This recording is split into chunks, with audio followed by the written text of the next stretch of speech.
Space exploration has always captivated humanity, but what if not everything we've been told is the full story? This video claims to present controversial astronaut footage allegedly suppressed by NASA. From unexplained anomalies to potential evidence of extraterrestrial encounters, these clips challenge our understanding of space missions. But viewers should approach with caution. In the world of space conspiracies, distinguishing fact from fiction is crucial. Are these genuine glimpses of cosmic secrets or cleverly crafted hoaxes? Watch now and draw your own conclusions about what might be happening beyond Earth's atmosphere. Now, resources. They're what human beings have been fighting over since the dawn of time. Resources mean life or death. And in space travel, water, food, and oxygen are limited. It's one of the main reasons why prolonged space travel has been so tough to figure out. One of the biggest fears is running out of oxygen. Spacecraft rely on complex life support systems to generate oxygen from water, but any malfunction could lead to a shortage. And the thought of being stranded in the black void of space, slowly running out of air, knowing there's no way help can reach you in time, is pretty terrifying. Astronauts also need water, not just for drinking, also for cooking and hygiene.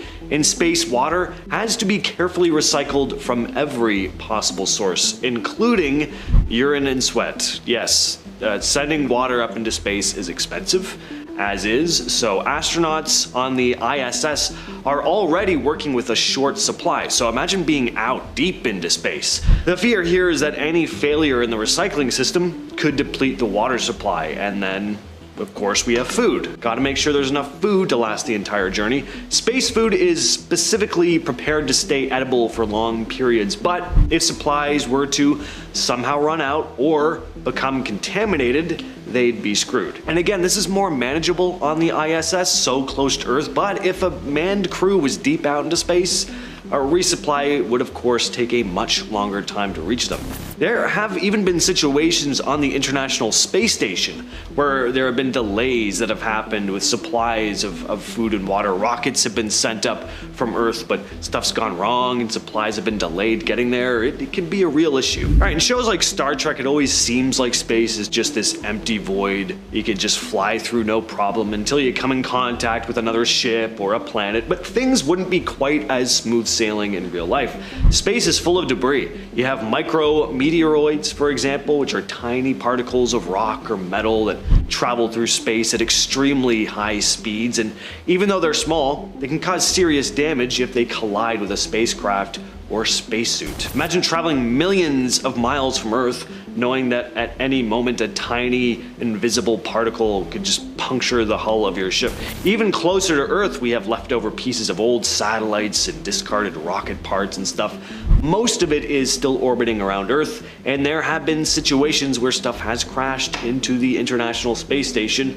Unlike larger objects that can be tracked and avoided, smaller threats are harder to detect and can hit without warning. And forget the ship, what if a spacesuit is punctured during a spacewalk?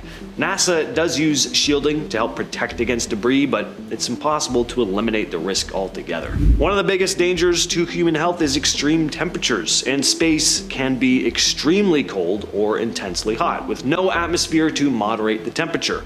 Objects in space can experience temperatures from hundreds of degrees below zero to hundreds of degrees above, depending on their exposure to the sun. In deep space, when an object is in direct sunlight, it can get incredibly hot, but in the shadow of a planet or when the sun is blocked, temperatures can plummet. And this drastic difference in temperature can happen really quickly, which can be a big problem for both astronauts and their equipment. For astronauts, it's spacewalks where this can be the most dangerous. Spacesuits are designed to protect against fluctuations in temperature, but any malfunction or damage to the suit and you could suffer from hyperthermia or hypothermia. And for the spacecraft, well, temperature changes cause things to expand and contract. So if we did happen to be on a massive journey deep into space, who knows what the constant expansion and contraction would do to the ship over time.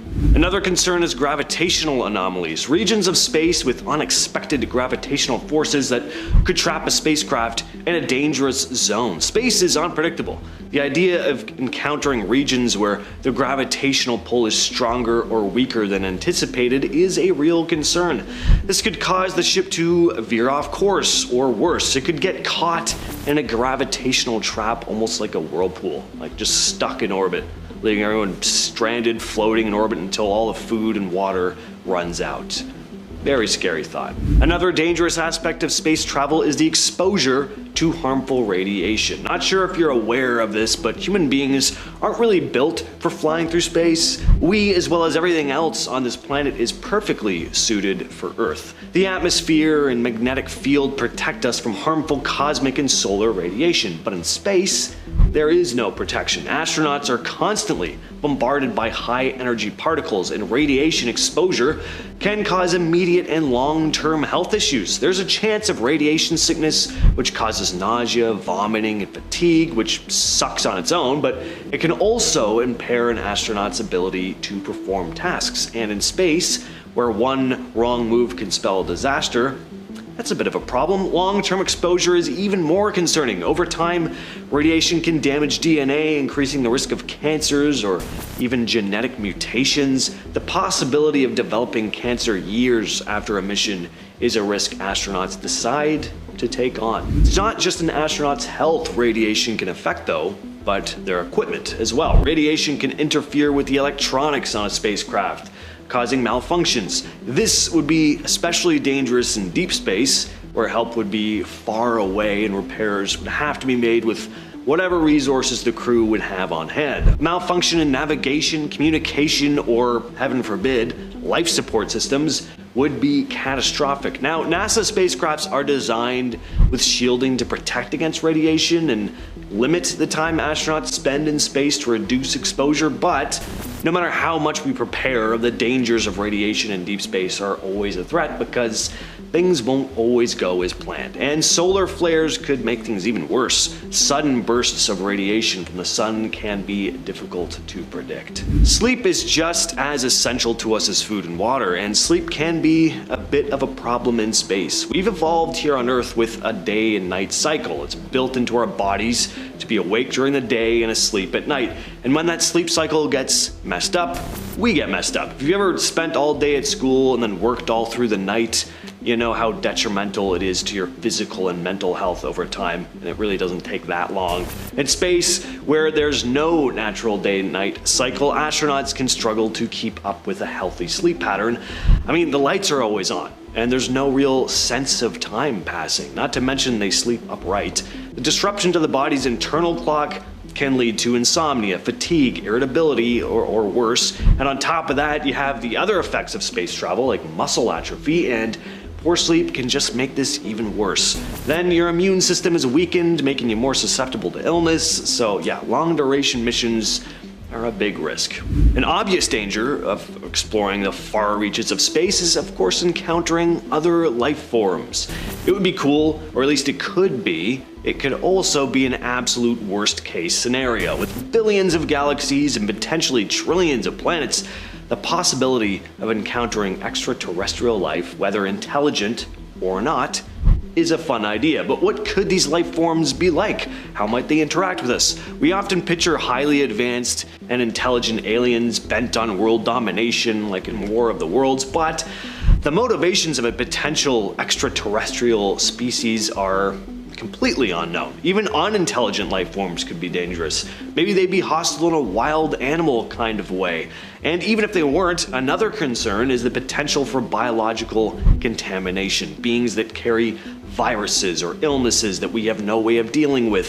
If astronauts came in contact with alien microbes or organisms, there is a risk that these life forms could, hitch a ride with us back to Earth and then cause even more problems. Being millions or even billions of miles away from Earth means complete isolation, aside from the other astronauts on your crew. Isolation and the psychological impact of it has to be one of the most daunting things about deep space travel. Not only is there no immediate help for emergencies, but the extreme isolation can take a pretty heavy toll on an astronaut's mental health. I mean, this is already something that's known to happen. And if we were to start traveling deeper and deeper into the abyss, this would become an even bigger issue. To be confined in a small spacecraft for months or even potentially years with only a few other people for company, the sense of loneliness can be overwhelming. Communication with Earth would be delayed and limited, and the monotony of space travel would also just be mentally exhausting. Seeing the same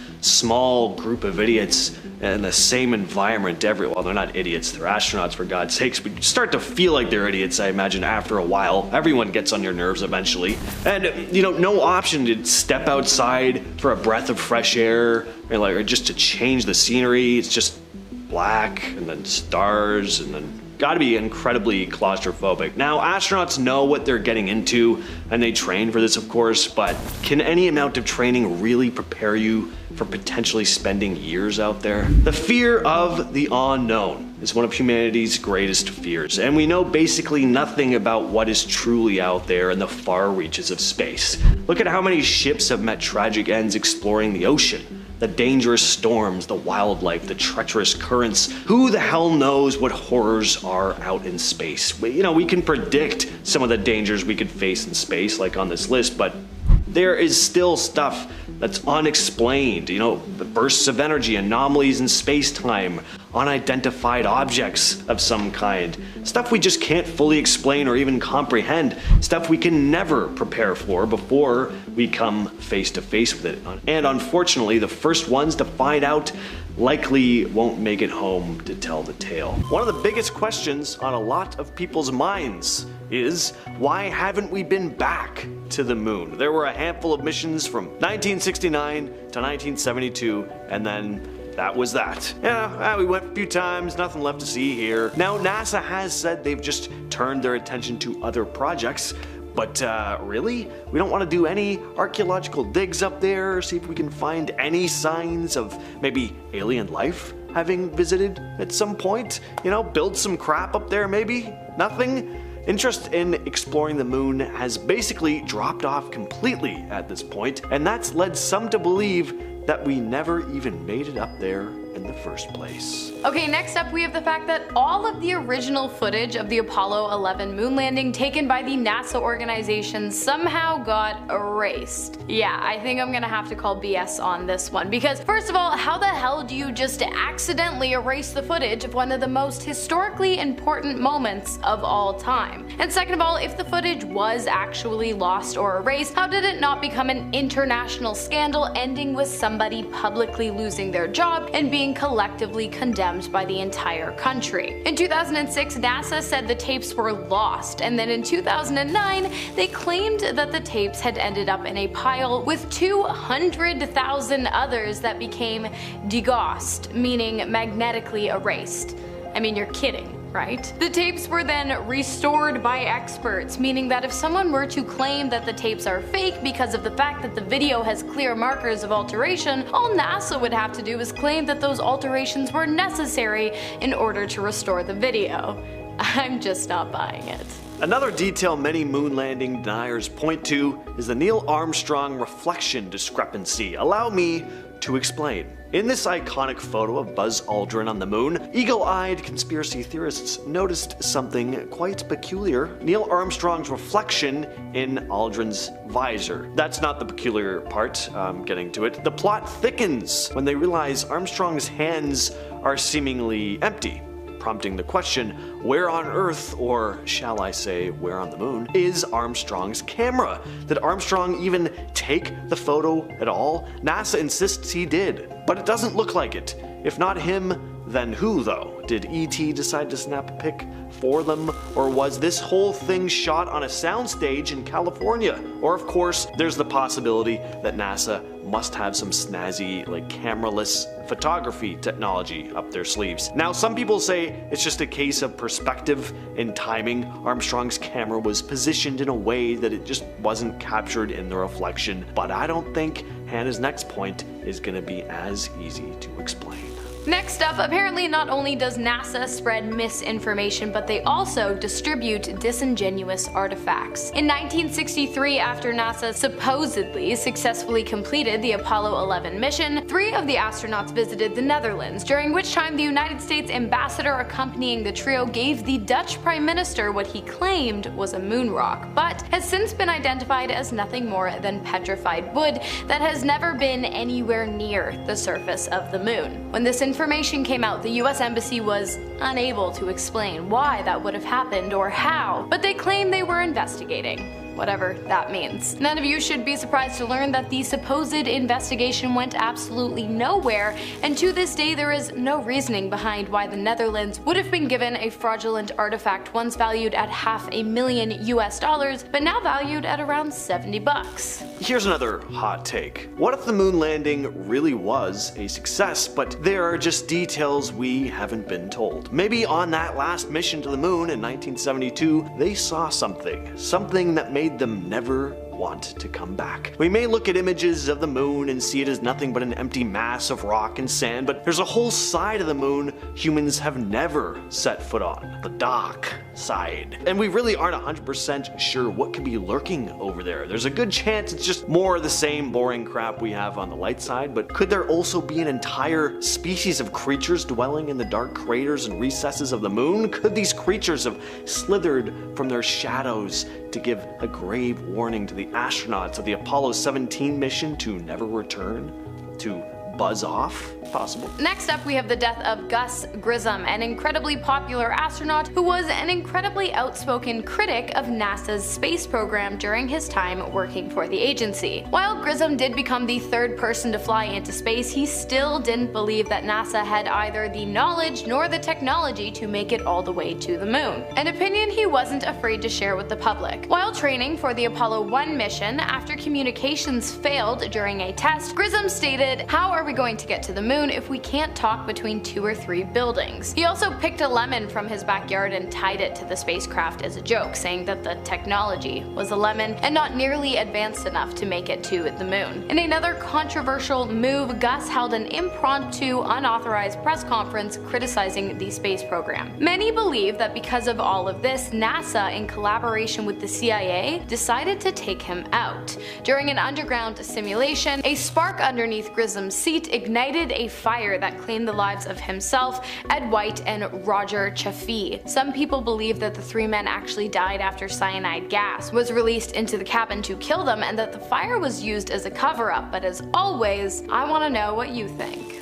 Here's another fishy part of the whole moon landing thing. All those sick pics Buzz and Neil took up there. Some of them look really a little too gorgeous and pristine. Now, it's not like you couldn't get quality pictures back in the late 60s. I mean, like, have you seen 2001: A Space Odyssey? That movie looks like it could have come out last year. But for 2 astronauts untrained in the ways of the camera, having just risked their lives flying up to space, who have then just set foot on a place no one has ever set foot on before, out in space, like, with all that excitement, all those nerves, somehow they're gonna snap these cinema quality pictures. I've looked through old family photo albums. Even home pictures from the 90s look like junk. So my point is, what's the deal with that? Speaking of the Space Odyssey, what if what we are all thinking right now is true and the moon landing was really faked? Because of course we are all thinking that right now. Well, how the hell would they have done it? The answer to that question is actually quite simple. Stanley Kubrick. You know, the guy who directed A Space Odyssey as well as The Shining. Well, many people believe that the guy not only directed award-winning movies, but also internationally deceiving publicity stunts as well. Shortly after footage of the moon landing was released, Kubrick got to work on The Shining, which was absolutely chock full of references to the Apollo 11 manned mission to the moon. The first and most obvious being that the character Danny is wearing an Apollo 11 sweater in the film. The second being room 237, which didn't actually exist in the hotel where the movie was filmed, but was added in reference to the moon, which sits just about 237 miles from Earth. Room 237 is also the room in which Kubrick supposedly staged the moon landing happening in the NASA headquarters. As we heard James say, clearly he had the technology. We saw it in Space Odyssey, so this is probably just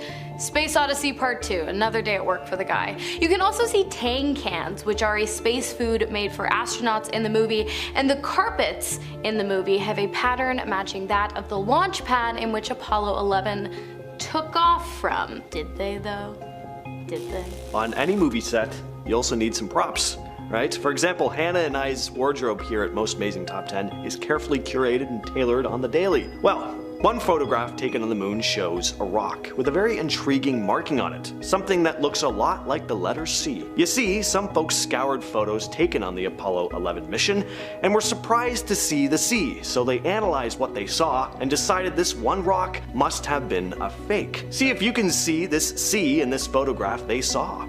I certainly see what they saw. That's a C to me. So the question is, how did the great Stanley Kubrick, of all people, manage to let something like this slip? It's almost a bigger mystery in itself, right? I mean, he must have been pretty spaced out.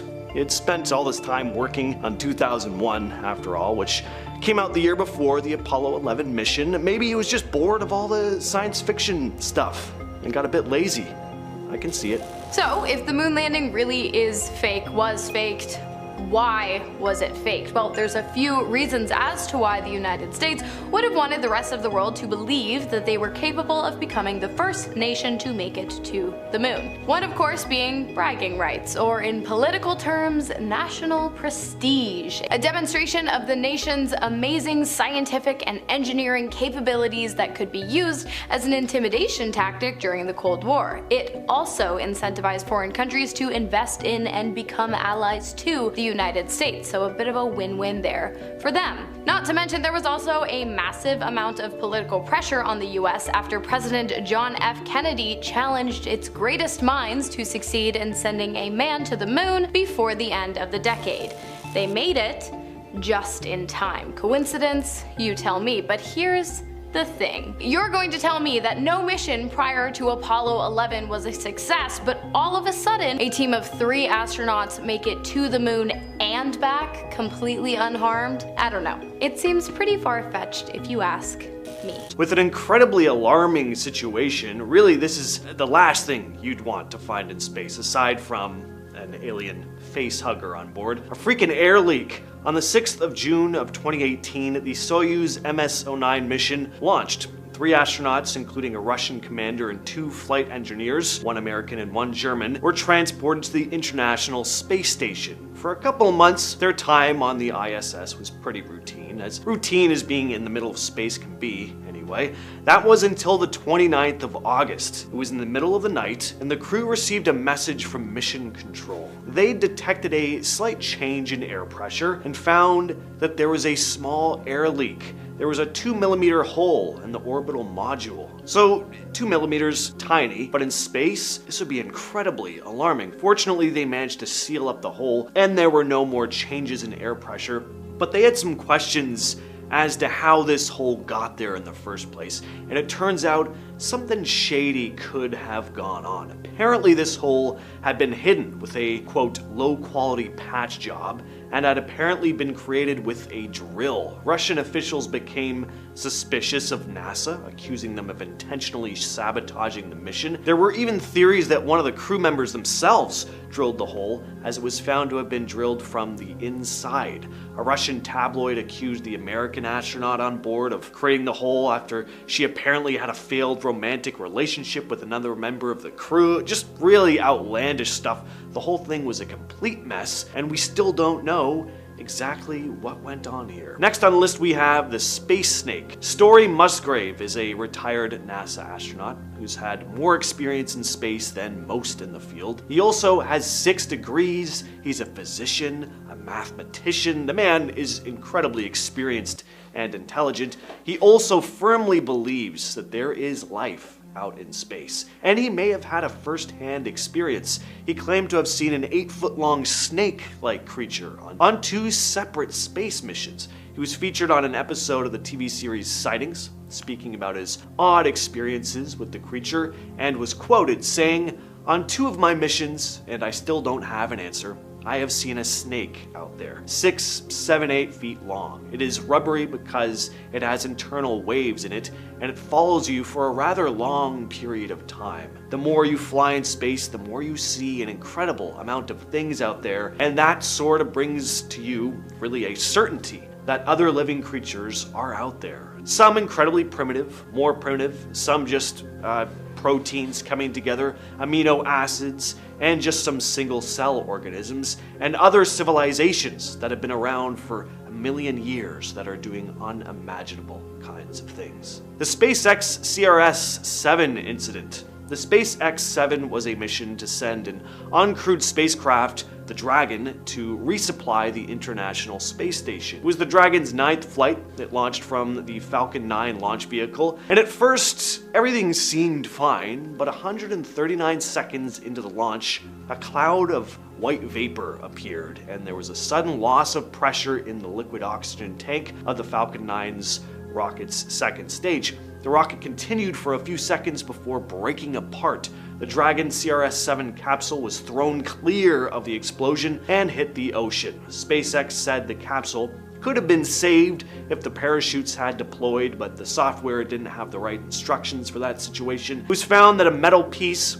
called a strut had failed. This particular strut held a high-pressure helium bottle in place within the rocket's liquid oxygen tank. Because the strut failed, helium rushed into the tank, causing too much pressure, and it eventually burst. Now, luckily, there was nobody on board. Again, this was an unmanned mission, but it just goes to show how much of a risk spaceflight is. Every time astronauts launch into space, they're risking their lives. Things can just go wrong at the drop of a hat. The same goes for this next failed mission, the Cygnus Orb-3. Again, nobody aboard, but it would have been disastrous if there was. So this was an attempted flight of an automated cargo spacecraft. Again, it would have brought food and supplies to the crew of the International Space Station. This would have been Cygnus's 4th flight to the ISS. The Antares rocket carrying the Cygnus spacecraft launched on October 28th, 2014. Just 15 seconds after liftoff, though, there was a failure in the first stage's propulsion system. The rocket started falling back to the launch pad.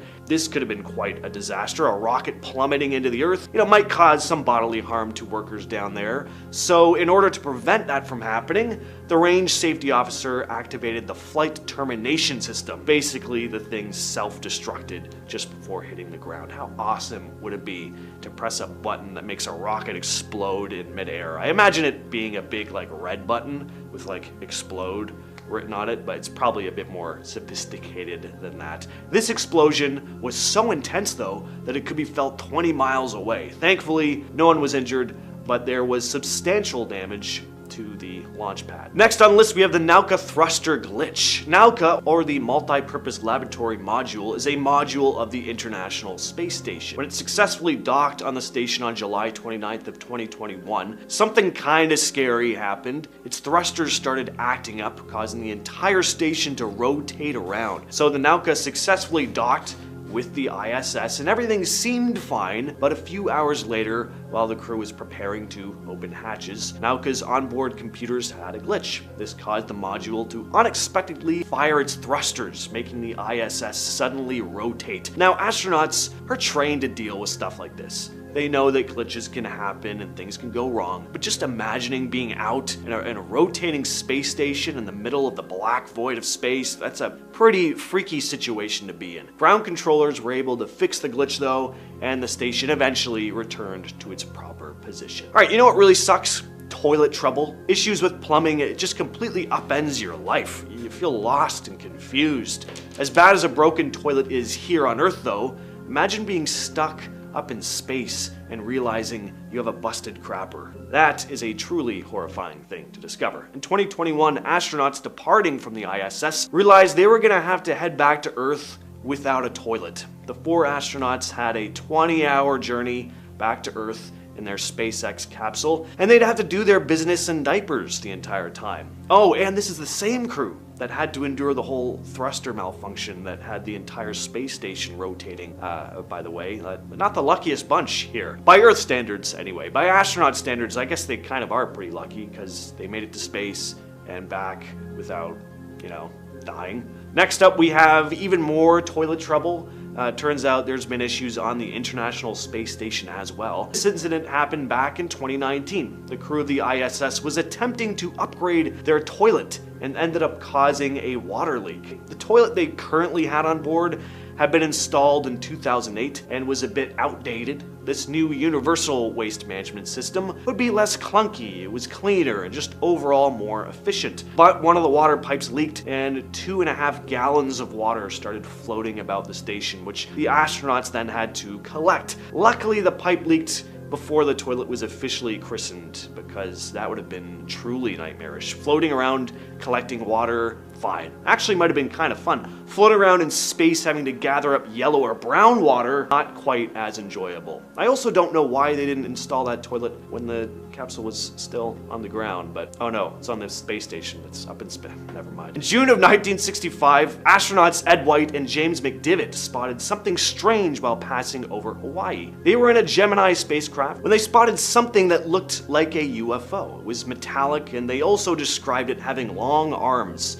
sticking out of it. McDivitt spotted the object while White was asleep. He grabbed a 16mm film camera to try and take footage of the object. White then woke up saying he spotted the thing as well. McDivitt contacted the capsule coordinator attempting to describe what they were seeing. In part of the transcript, McDivitt is quoted saying, "I just saw something else up here with me, but just as I was getting close enough to take a good picture, the sun got in the way and I lost it." He went on to say, "It had big arms sticking out of it, it looked like. I only had it for just a minute. I got a couple of pictures with a movie camera and one with the Hasselblad, but I was in free drift. Before I could get the control back, I drifted and lost it." Now this one needs to be taken with a grain of salt, or a lot of grains. It's a Reddit post made by a now deleted user attempting to stay anonymous. They claim to be an ex-astronaut who experienced something strange while on a mission, and I just think this is a spooky story, real or not. They write, "I can't disclose my identity, but let's just say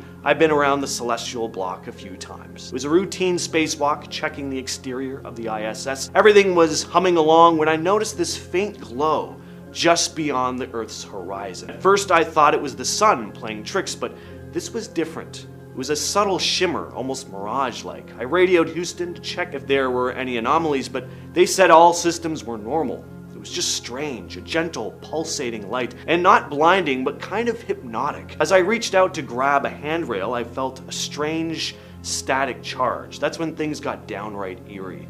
I saw these tiny, luminous particles dancing around me, forming intricate patterns. Suddenly, the particles converged into this figure, humanoid in shape, but made of pure light. It just hovered there, staring at me. No facial features, just a luminous silhouette. The next thing I knew, the figure disappeared into those shimmering particles and floated away. I radioed Houston, but they couldn't pick up anything unusual on their end. I finished the spacewalk, returned to the station, and went about my duties like nothing happened. But every time I look down at Earth, I can't shake the feeling that there's something out there, something beyond our understanding. Call it space-induced hallucination or whatever, but I swear that encounter was unlike anything I've ever experienced. And finally, we have the tale of the knocking. So in 2003, Chinese astronaut Yang Liwei was launched on his first mission up to the vast darkness of space. He was China's first man in space. He was sent up in a small craft all alone. Again, first time. Brave dude right here. Going up to space would be scary enough as it is, but things got creepy when Liwei started hearing something. He was in space all alone when he began hearing what sounded like a knock on the spacecraft. He described it as, quote, "someone knocking the body of the spaceship, just as knocking an iron bucket with a wooden hammer," and went on to say it neither came from outside nor inside the spaceship. He took a look outside the porthole and nothing, which was actually probably a relief. Here on Earth, if we heard a knocking sound on our door and opened it only to find there was nothing there, we'd be totally freaked out, right? But in space, probably for the best, we don't see anyone or anything. Once he returned to Earth, he tried to recreate the sound, but was never able to. It's still a mystery as to what he was hearing up there. Starting off at number 10 now, we have the fireflies. In February 1962, John Glenn noticed something strange outside the window while aboard the Friendship 7 spacecraft. He noticed strange glowing particles floating in space nearby that looked like fireflies. He radioed down to mission control saying this is Friendship 7. I'll try to describe what I'm in here. I'm in a big mass of some very small particles that are brilliantly lit up like they're luminescent. I never saw anything like it. They're round a little, they're coming by the capsule, and they look like little stars. A whole shower of them coming by. They swirl around the capsule and go in front of the window, and they're all brilliantly lighted. They probably average maybe 7 or 8 feet apart, but I can see them all down below me also. John then went on to say that they were moving very slowly and almost seemed to be matching his current speed. After a thorough investigation, NASA scientists deduced that the lights were probably frost flakes that were being lit up as they fell away from the craft. They admitted that that does kind of make them look like fireflies. Of course, there are still people out there online that insist this may have been first contact with some sort of glowing space bugs. Next up at number 9 now, we have the Glass Dome. Richard Hoagland is an author who wrote a conspiracy theory book about the Apollo missions called Dark Mission. Now in it, he claims that ancient builders constructed enormous domes enclosing huge areas of the moon's surface. They would have had water and air inside them at one point. He claims there are actually hidden lunar cities that appear blurred and distorted because they're being viewed through this glass. Of course, the next question is, where is he getting all this from? Well, he points out that Apollo 12 astronaut Alan Bean said that on that mission, space seen from the lunar surface was black but shiny as if it was being viewed through glass. Of course, Hoagland used this as proof of his glass dome theory, saying space should be velvet black, it should be inky black, it should be infinity, unending, deep, endless black, it shouldn't be shiny. This is something that Alan Bean has denied and does not claim himself, but the story has gained traction among some conspiracy theory groups. Moving on to number 8 now, we have Musa Manarov. That's the name of this former cosmonaut who is known for spending 541 consecutive days in space. It's safe to say he was an experienced cosmonaut who received numerous awards and honours. In all those years, he never reported anything too out of the ordinary, except for one time in 1991. That year, Manarov was on a mission to the Mir space station and was filming a visiting space capsule dock nearby. He filmed its approach. As he filmed its approach, he saw an object that looked like it was coming off the spacecraft. Here's some of that footage so you can see for yourself. And this by Musa Manarov is the best known one from Russia, I believe. Okay, I think we can immediately, being out in space here, dismiss the possibility that this is, space is a rock. Now whatever that was, it freaked him out and he became convinced he had seen something unusual. He said he knew there was nothing that could come loose at that point during the docking procedure. As he continued to watch the object, it floated downwards and away from the capsule. When this footage began to be shared around the world, some people claimed it was nothing more than space junk, but Manarov said he knows what he saw up there and it was definitely not space junk. Next up at number 7 now guys, we have the dots. In March 2017, UFO hunters claimed they had found proof of aliens in NASA's own footage. The video in question shows astronaut Samantha Cristoforetti demonstrating how to operate window shutters on the ISS.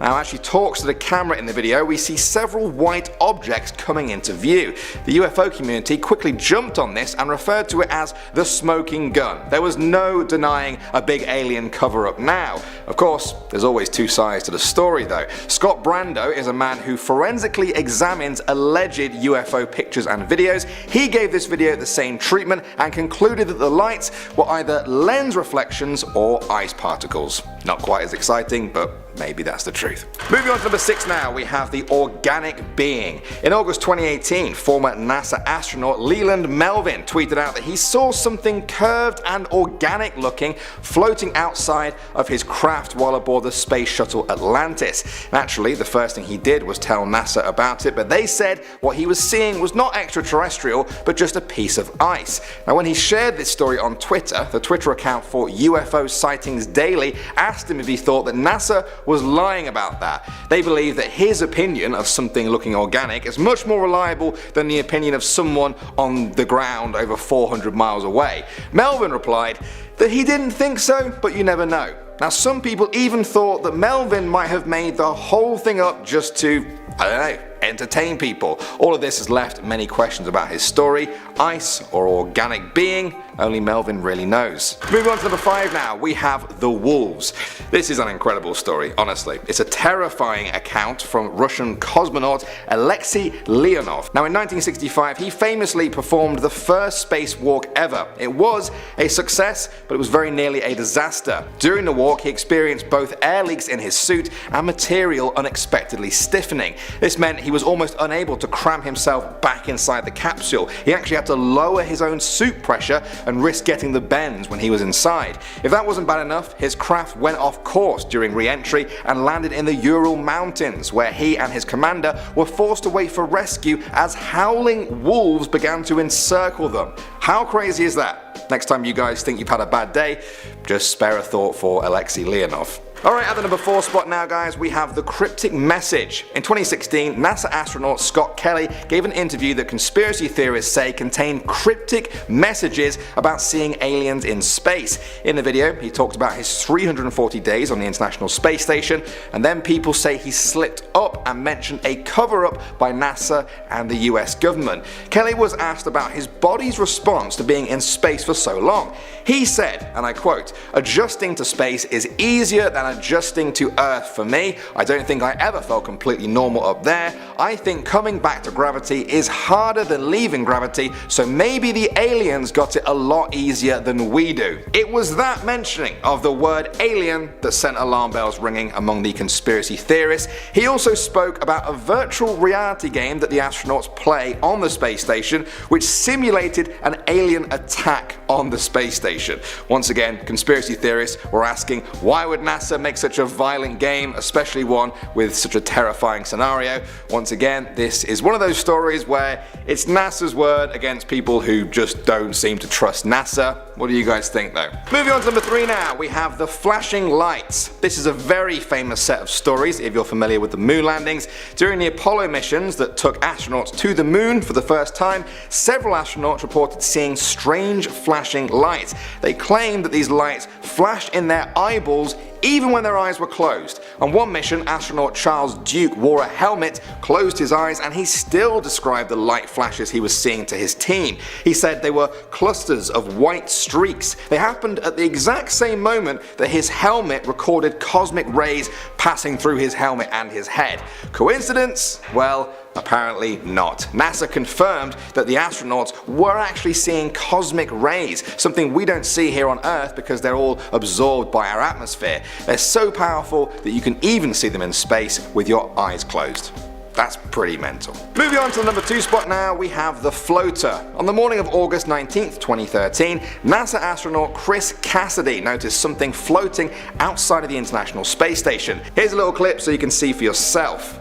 Chris Cassidy had noted an object that was floating past the station near the Station Progress 52 cargo ship. Cassidy noticed this near the Progress cargo vehicle. He called down to Mission Control Houston and took some video of it. Now at first, NASA was just as confused as he was. Was this a UFO? It certainly fit the literal description of an unidentified flying object. After a lot of speculation, NASA said it was an antenna cover from Russia's Zvezda service module. However, many people remain totally unconvinced. They believe that the object is something extraterrestrial, not something of human origin, and that NASA has made up this cover story to avoid public alarm. Personally, as you might know by now, I believe NASA, but what do you guys think? And finally, at number 1 now, we have the saucer. This story comes from Donald Slayton, an astronaut during the Mercury missions. He revealed in an interview that he saw UFOs in 1951. He said, "I was testing a P-51 fighter in Minneapolis when I spotted this object. I was at about 10,000 feet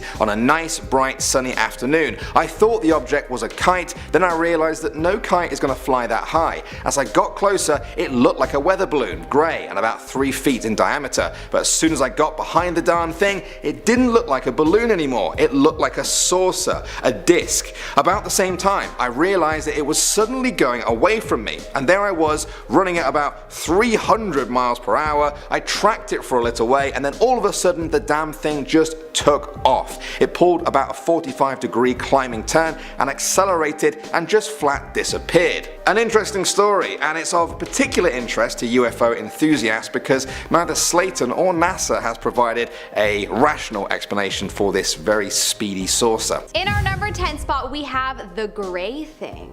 This is a story told by an anonymous online user that claims to be an astronaut who once saw an alien in an underground US base. Take it with a grain of salt, but I wanted to include it because the story was super interesting to read. He claimed to have been traveling through a US base that he didn't want to name as there is only a number of people allowed in and he doesn't want to be tracked. Anyways, at this base he saw a gray person that was quite definitely not from this planet. Also, when out in space he had seen a fleet of aircraft that he knew were UFOs, but he didn't think we had any contact with them yet. It wasn't until that moment that he realized that not only do we have contact with them, the aliens are actually already living among us. Interesting. Well, there are so many quote-unquote whistleblowers that have mentioned gray people, so this story could be true.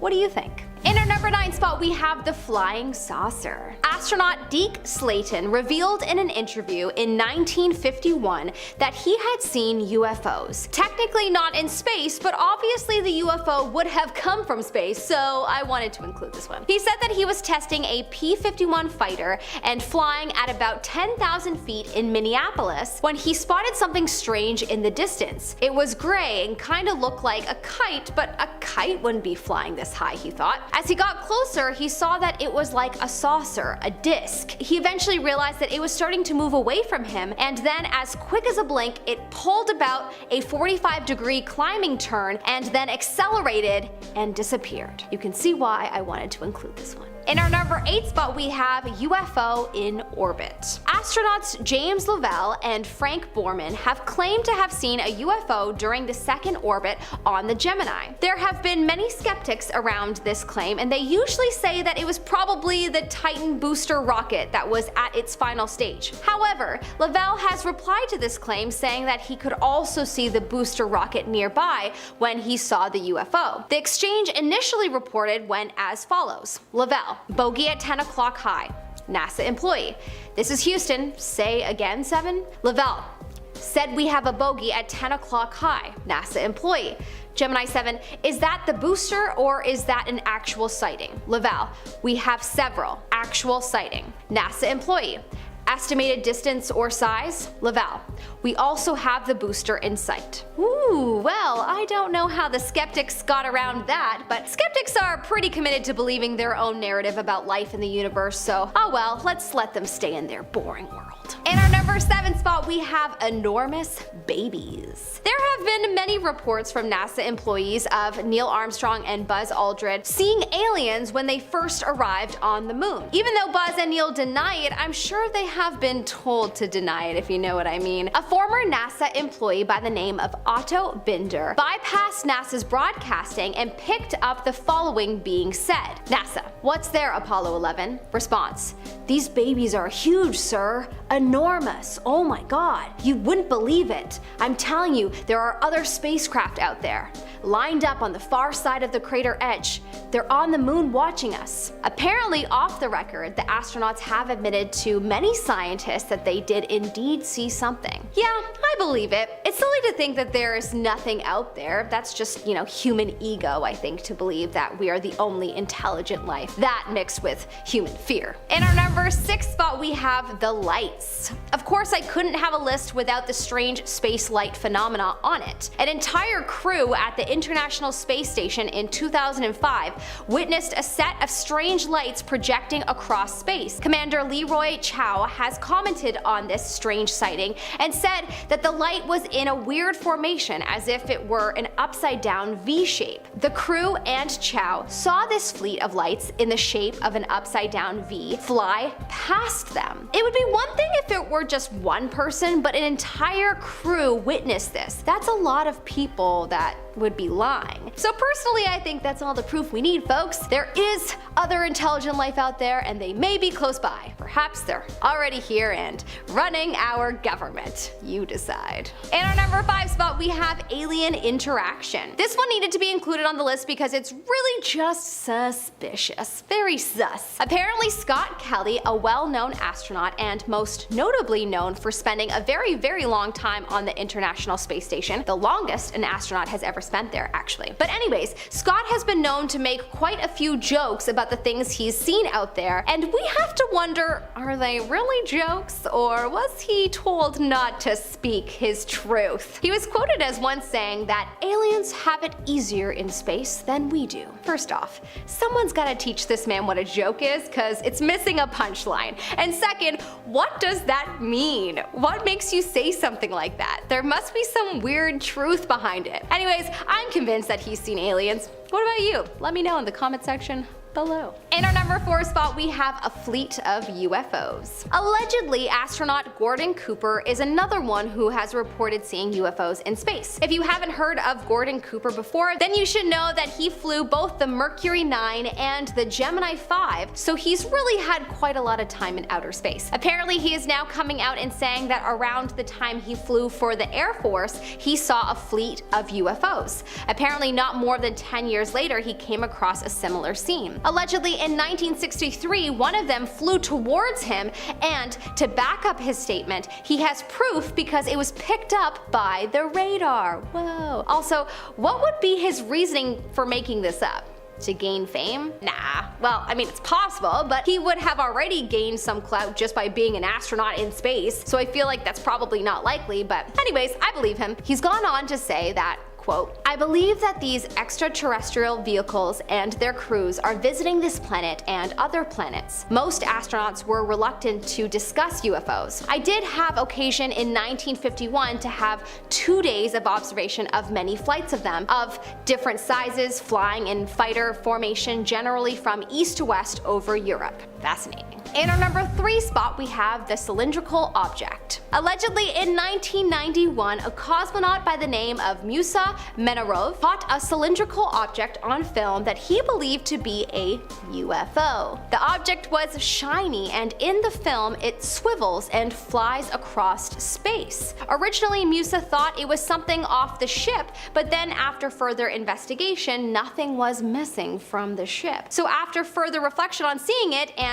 looking back at the footage, he's convinced it was some kind of UFO ship or UFO device. What's with all the UFO objects that are so shiny? Do you think this is a UFO? Or perhaps is it something from another planet?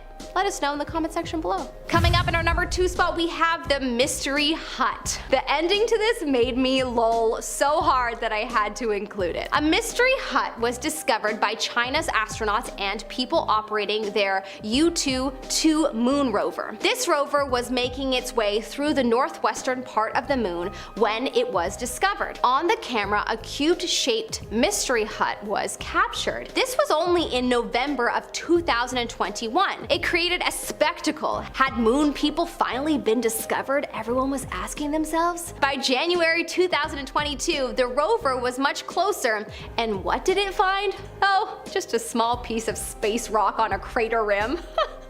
The drama. Ooh, look, a mystery hut. Probably the moon men reside there. 1 month later, alas, it is a rock. Humans are funny. In our number 1 spot, we have UFO footage. Recently, in 2020, Russian astronaut, cosmonaut Ivan Vagner made a time-lapse video while orbiting space, and he claimed to have found something. Space guests, he called them. In his video, you see the curved edge of the Earth at night with a green swirl of the aura moving across the surface and several falling stars. It's such a cool video to see. Then, about 9 seconds in, you see a fleet of 5 possible UFOs. He said that because it's in a time-lapse format, you can't measure how long they were there, but in real life, it was for about 50 seconds in real life time. This video is so crazy. Honestly, even if it's not alien fleets, to see such a beautiful sight with the falling stars is just unreal. It must be incredible to be an astronaut. Starting off number 10 now, we have the knocking. In 2003, Yang Liwei became the first Chinese person in space. It was a historic occasion, but it also became famous for a creepy occurrence. In 2016, Yang told an interviewer that he heard someone knocking on the outside of the spaceship on that trip. He was terrified and tried to peek out of the porthole but couldn't see anything outside. When he got back to Earth, Yang described the sound to experts. He even tried to recreate it for them, but nobody could identify it. In the years since, many people have tried to explain this strange phenomenon. Some say it could have been some space debris, but others say that this is unlikely, as space debris is few and far between. Others claim it could be the expanding and contracting of the ship due to the changing temperature of the spaceship as it orbited the Earth. Even though that's the leading theory, many people have their own theories about aliens or time travelers being responsible for the mysterious knocking sound. Moving on to number 9 now, we have alien music. In 1969, American astronauts Tom Stafford, Gene Cernan and John Young went to the far side of the moon for the Apollo 10 mission.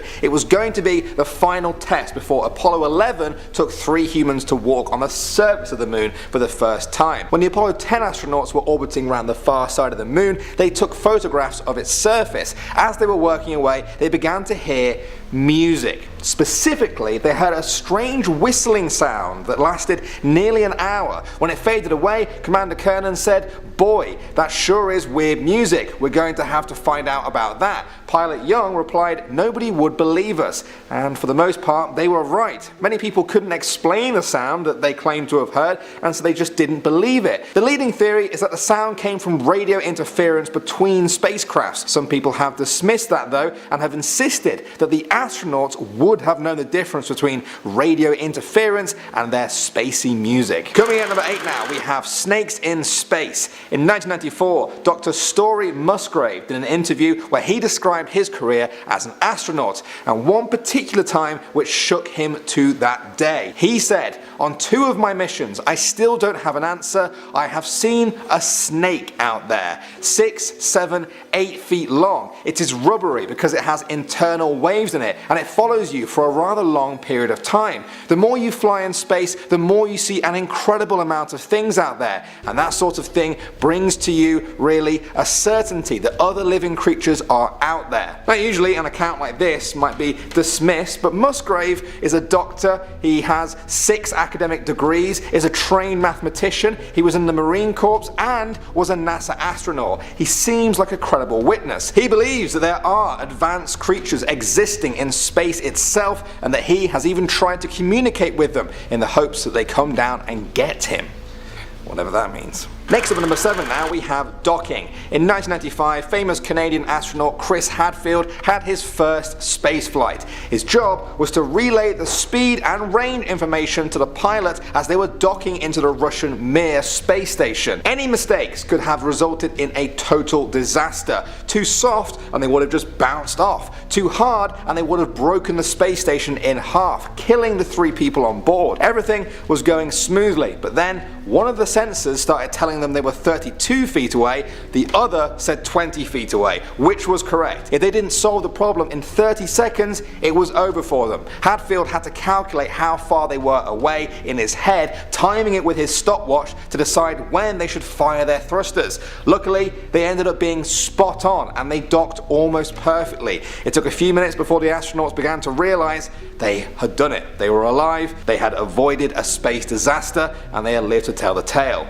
Moving on now to number 6, we have impossible. On May 5th, 1981, Russian cosmonaut Vladimir Kovalyonok looked out of his portal of the Salyut orbital space station. He then saw something which seemed inexplicable to him. When he returned to Earth, he told the world at a conference what he had seen. He said, "Many cosmonauts have seen phenomena which are far beyond the experiences of Earthmen. For 10 years, I have never spoke on such things. The encounter you asked me about happened on May 5th, 1981 at about 6 p.m. during the Salyut mission. At that time, we were over the area of South Africa, moving towards the area of the Indian Ocean. I just made some gymnastic exercises when I saw in front of me, through a porthole, an object which I could not explain. I saw this object, and then something happened that I could not explain, something impossible according to the laws of physics. The object had this shape, elliptical, and it flew with us. From a frontal view, it looked like it would rotate in flight direction. It only flew straight, but then a kind of explosion happened, very beautiful to watch, of golden light.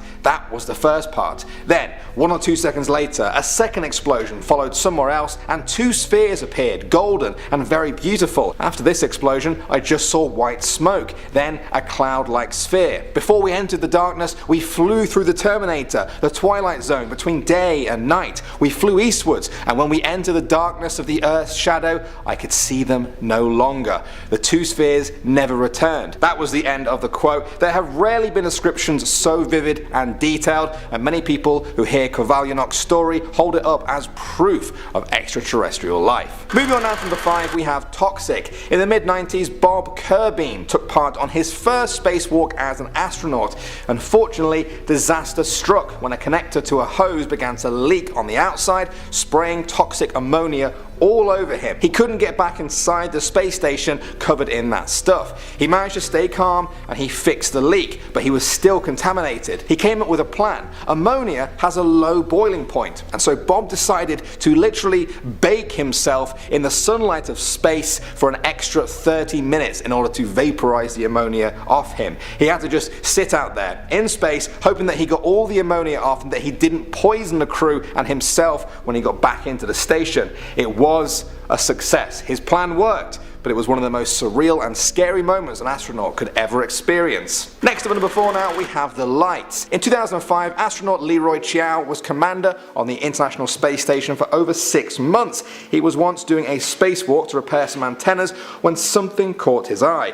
He saw some lights that seemed to be in a line, almost like an upside down check mark. They flew right past him, but his fellow astronaut didn't see because they were facing the other way. When he described the sighting to those back on the ground, they dismissed it as a fishing boat hundreds of miles below him. Chiao himself had stated that he doesn't believe there's ever been any tangible evidence that someone else is visiting Earth or has done so in the past. He has simply told his story as it is and is leaving all of the explaining up to everyone else. Coming in at number 3 now, we have the drifter. Now for some people, the biggest fear they have about space is that feeling of drifting away from the space station, unable to claw themselves back. Well, Scott Parazinski may have had the closest experience to that. He was performing a spacewalk when a jammed solar panel threatened the safety of the entire space station and the crew inside. After 72 hours, NASA came up with a plan. Scott was told to travel further away from the safety of an airlock than had ever been attempted. He later said in an interview, there was a real danger that we could do even worse damage to the space station. Then there was the potential of risk to myself because if there was any metal to metal connection with the solar panel or arcing, I could actually electrocute myself or cause ignition of the 100% oxygen in my spacesuit.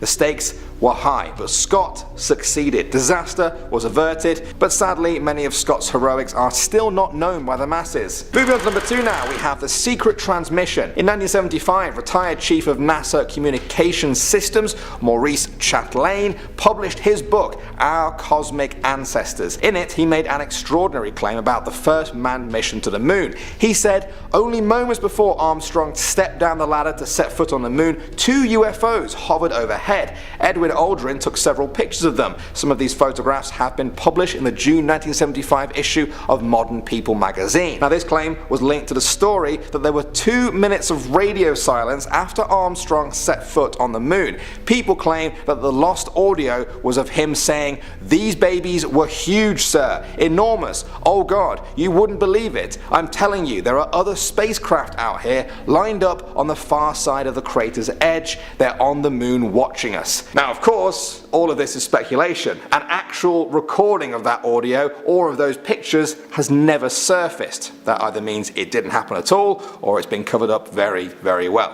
Either way, it's a creepy story. And finally, number 1 now, we have the Green Bolt. Gordon Cooper was a well-known astronaut who flew on the Mercury 9 and Gemini 5 missions. He was the last American to fly alone in space.